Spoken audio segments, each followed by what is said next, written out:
Welcome. I'm Rick, the Whiskey Master of the Whiskey Quest D&D and Whiskey channel. I'm Eric. I am the DM, the Dungeon Master of the D&D portion of the Whiskey Quest D&D and Whiskey channel. That's a lot to say. There you go, what he said. Mm-hmm. And today we're going to be doing a blind flight, a Texas Shootout. We had the Mrs. Whiskey Master select from a procured list of Texas whiskeys from the Whiskey Dungeon. And from those 10 that I picked, she selected 5. We don't know which 5. And they're represented here, A through E, on each of these glasses, participating in the shootout. I'm doing real life animations. You see it? Okay. I've been watching this whole time. This is pretty good, cinema. That's pretty good. He does all the animations for our site. And that's, I guess, bring it into the real life. Look how he does it. This is the magic right here. Let's start off with Glass A. Well, again, we do not know what these are. All we know is that they are Texas whiskeys. Can I smell it? Yeah. Just to kind of nose it. Caramel on the nose. Yeah, the warm note. I was going to say caramel or maple. There you go. That sweetness is coming through. Definitely a sweet one. This may be a Texas bourbon. Texas whiskeys tend to be a little bit on the hot side because of the heat here in Texas. It helps with maturation. It kind of speeds up the process here. I'm going in. I will join him. That's got a little bit of a rye spice to it. Definitely, I think it's on the sort of mid-range proof. I'm thinking 45, 50 proof. Nothing crazy, but I don't think this is a 40. 45, 50%? Yeah. Alcohol. Yeah. Oh, sorry. Yeah. I get my proofs and percentages. Yeah, he's still learning. We're trying here. We're getting him up to speed. On the D&D to get the level perspective, I feel like I'm a level 3. Like I've chosen my subclass where okay, I like my bourbons and I like my scotches. I've chosen my subclass, but I'm nowhere close to what would you put yourself on the 1 to 20 D&D player level scale? Where do you think you? I'm by far not way at the top. I would say 12, 15, somewhere around there. I would have said 15s to 17. So I think we're okay. We can match up pretty good here. I like that one. I do enjoy this one. I think this is going to be a tough one as far as the flight goes. I agree. If this is where we're starting, then we're in good company. Let's move on to B here. I'm not getting as strong of a caramel. Yeah, I feel like sweetness. I agree. I think it's a little bit more subtle. This is much more mellow flavor notes. Nothing jumping. Yeah, there are bourbons and single malts in the selection. We don't know which ones were selected. I'm going in. Definitely much more mellow in comparison. Yeah. I'd even say even lower proof. Probably so. You're probably right. You're probably right. My guess on the percentage here. I'm a numbers guy. I know I got my proofs and percentages mixed up. Don't let that spoil the fun here. I'm going to say in the 40 to 45 range. It's got a medium finish on it. Texas whiskeys, especially whiskeys like Balcones, Garrison Brothers, they can pack a punch as far as proof goes. Yeah, very very mellow. Going from A to B. Yeah. More mellow, definitely. I feel like it's a higher proof. That one's an easier sipper, I think. Mm-hmm. I tend to put A above B right now. As far as the ranking goes, I agree. No fun flavors jumping out of this one. This one's it's good, just not A level. Number C. C. Oh, well, my C and D were mixed up. You're trying to trick me here. He's trying to throw me on this one. Yep, I'm going to give you a disadvantage. Yeah, I looked at that through the glass. I'm like, wait a minute, that looks like a D, not a C. And I haven't had enough to drink to, get that confused. C on the nose. Okay, this is different. Oh yeah, this is different. This is definitely different. I'm picking up the more of a baking spice note on this one, not the sweetness of A. Mm-hmm. If you want to reset your nose, you can put your nose into your into my into your. Oh.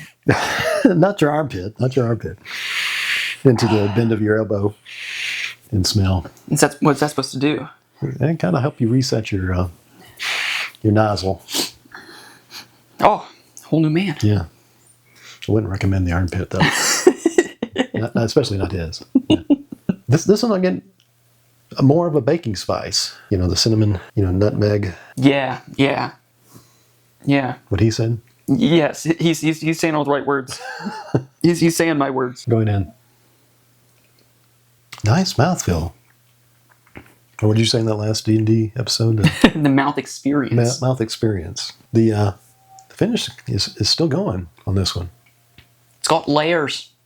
Yeah. Like onions. Layers? Like bourbons. Did you go Irish on me? A little bit of of layers. The twiggles. It'll stick a twig up your pee hole. You gotta go. Anyway, that's another D&D episode there. Yeah, I'm liking the. I'm definitely C and A are in the similar category for me. I am getting a little bit of sweetness either in the toffee or back to the maple. But not as much as A. Not as much as the sweetness. No. Yeah. But it's in the same flavor category. I put A and C more similar than B. So I'm gonna put them in the same. I'm gonna scoot. Oh, you. I'm gonna scoot C out with a B's kind of back a little bit here. Man, the finish keeps on going with this one. I'm gonna say the proof is 45 to 50. That's my happy range. Like percentage. Yeah, percentage. Yeah, I get proofs and percentage. He'll get there. Guys. He'll get there. Just patient. As far as the DM goes, he rocks that. He rocks that. He was still working on the whiskey side. We're all learning. We're all leveling here. Yeah, it's all about the grind. All right. On to D on the nose. Oh, what is that I'm getting? That's a candy that I try and put my finger on. Yeah. That's very much this specific candy that if I can think of and remember which one I'm talking about, that's the one. A lot of times that they'll say Texas whiskeys have that Texas funk to it. I think that's coming out in this one. The snorting help? Not that I'm snorting anything, nor do we condone. Yes.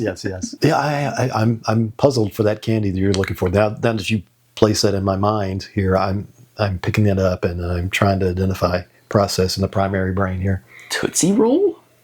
Oh, dude, that slight dark chocolate, chemically chocolate Tootsie Roll. I think it's Tootsie Roll. That's what I'm getting. With that mixed in there. That's Tootsie Roll, baby. With that... Locking in. I don't know what I'm locking in for, but that's a Tootsie Roll, baby. That is locked into my brain right now, I can tell you that much. With that little bit of that Texas funk. I'm going in, guys. I'm going in. Ooh. Absolutely. Chocolate. Yes. Dark. Tootsie Roll. I'm having a flashback. Not a flashback, but Whoa. No. Careful. Not one of those hypnotic pattern. I'm big into Scotch also. One of the favorites that we have in the Scotch, as far as the finishes goes, is port cask finish Scotches. Your Tomatin 14. I got a couple right up front and center. The Glenmorangie 14. Both are port cask finish and are awesome. And I always get that chocolate note. That makes me wonder if this is a finished. I put some money on it. Yeah. We could be completely wrong here as far as that goes. Tasting blind is interesting, because you can have your favorites and you can put them in a blind taste, and all of a sudden your favorite's in the last place. It kind of surprises you, It's a good, clean way of really experiencing the whiskey without actually being torn by, personal bias from previous favorites, the color of the whiskey. I mean, obviously we can see the color a little bit here, but the shape of the bottle, the prettiness of the labels, those all play a role into the whiskey experience. How much the whiskey costs. Yeah. Hey, this is expensive whiskey. It's got to be good. Not necessarily. I like that. This is going to be tough, man. This is going to be tough. This is definitely I'm gonna put it in the row. Mm-hmm. We're going to have to revisit. Yeah, I feel like the proof is definitely, I think that's a higher proof. I think it's percentage. He's getting there. I corrected myself this time. Yep. Good boy. I think percentage-wise, I like to talk in percentage rather than the proof number. I think the proof number is kind of silly. Yeah. Well, where that came from is, back in the day, there was some illicit practices, thus the Bottle of Bond Act. Another good video of ours to watch, explaining the Bottle of Bond Act. Check it out. But anyway, 50% of alcohol at that percentage you can actually light it up. It will light up. It will burn. Anything below that is, problematic as far as, the lighting process goes. So anything 50% or above was 100 proof, 100 proof that the whiskey was true. Did it make sense? 100 good number. 50% is 100 proof. That's 100 proof. 100 proof percent to dang old boom, 100, man. 100 Dang old boom, man. 100% proof that the whiskey was truly a whiskey. Yeah, we can cut that out. My guess is this is a 50 to 55%. But I definitely agree this is in this category of good high flavor. And I'm very happy with that one too. Yeah, and I'm beginning to think it may be a finished bourbon. Finished whiskey. E? Oh. These are vastly different whiskeys. I could yes. pick each of these out as separate whiskeys in a lineup. The smell is so different. Yeah, Mrs. Whiskey Master did a good job at picking these out for us. Almost floral. Yeah. Definitely more in the fruity floral category, Yeah. I think, compared to these other ones. These had a lot of warmer notes, like caramel, toffee, definitely chocolate. This is in a new category, a little bit more, tropical, fruity. Let's say maybe some honey. Oh, now that you say that. Almost like a honeyed tea, like a green tea. Oh, there you go. Like a fruity honey green tea. Oh. Yeah, that's a pleasant smell. That's very pleasant. Yeah, this is going to be tough. This is going to be tough. Okay, I'm going back in. Going into E.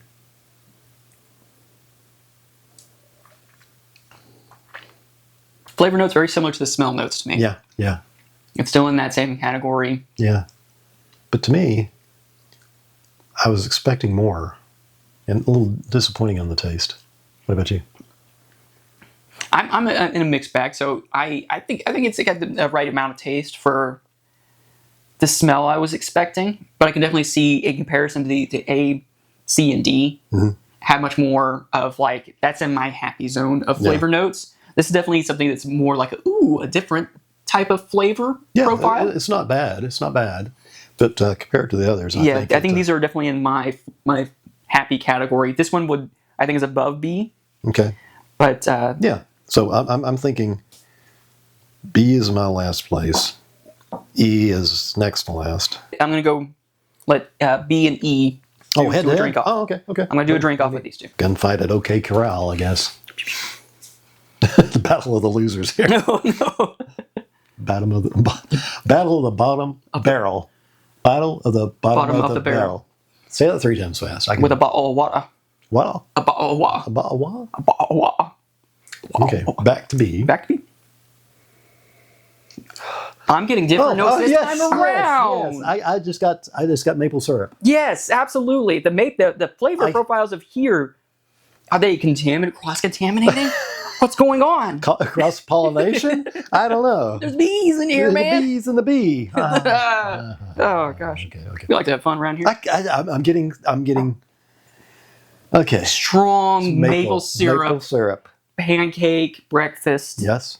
This is definitely not what I initially thought it was going to be. No. This is about to get tougher here, guys. This is about to get tougher. This is 100%.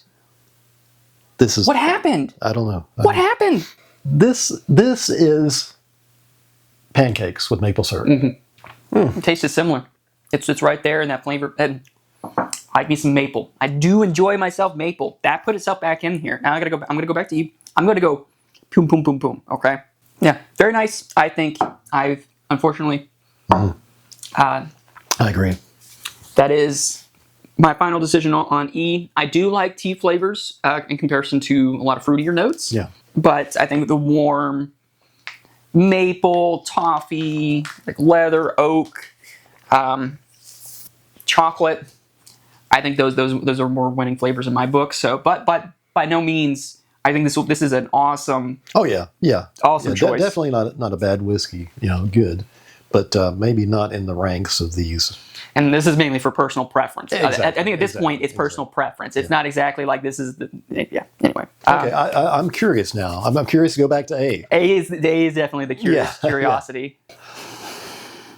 I'm getting more of the maple smell. Yeah, but this tends to be more intense. Man, how did B pull that off? It's going to be tough, guys. It's going to be tough. I'm going to do one more taste through. I'm going back to B again. I've locked in one of mine, but you don't have to look at it. Oh, look at you, man. You're blazing through this. After a little bit of deliberation, and internal discussion myself, Eric was pretty set on his, but this was tough, guys. Mm-hmm. Texas makes some amazing whiskey. We'll start off with number 5. Oh, E is TX Bourbon. Oh no, I love TX Bourbon. TX Bourbon. Bottle and Bond out of Fort Worth, Texas, right here in our neighborhood. Moving on to number 4 is C. Both of us had C for number 4. And C is Garrison Brothers. That's kind of surprising, out of High, Texas. We also like ourselves some Garrison Brothers. Yes. I've taken a tour of the distillery down there in High, Texas. I highly recommend that tour. Moving on to number 3, both of us had D. D, which is Magnificent Beast from the Crowded Barrel Distillery. Shout out to those members of the Whiskey Tribe, which I am, a humble Whiskey Tribe knight. And by the way, the Whiskey Tribe Masters Ball is coming up October 4th, and Eric and I will be there. If you're going to be there, if you're a member of the Whiskey Tribe, we would love to hear about your trip down there, and leave it in the comments that you're going to be going. We'd love to meet up with you and talk whiskey and D&D if you're into D&D also. Number 2, this is where we varied. Number 2 for me was B. For me, number 1. And B is, St. Sally. St. Sally. It's a collaboration with Iron Root out of Denison, Texas. This is amazing whiskey. It's finished in port and cognac casks. Gotta love that smell. That I think that won me over more than anything else, and the taste was just as good. And we got a surprise at my number 1, which is Ghost Hill out of Dripping Springs, Texas. A small craft distillery here in Texas. Again, you've got some amazing whiskeys here in the state of Texas. A lot of variation in style and palate presentation. The mouth experience. Mouth experience. So yeah, I mean, I'm happy with these results. I mean, I'm surprised, honestly. Big fans of TX and Garrison Brothers. And of course, Magnificent Beasts, I remember when we bought that one. That was... it was at the Masters Ball last year. Mm-hmm. We hope you enjoyed this. If you did, please like and subscribe. We hope you enjoyed this. Take a look at some of our other videos out there. Our quick crits, our D&D full videos on the Whiskey Quest YouTube channel. Check it out. Check it out. Thanks, guys.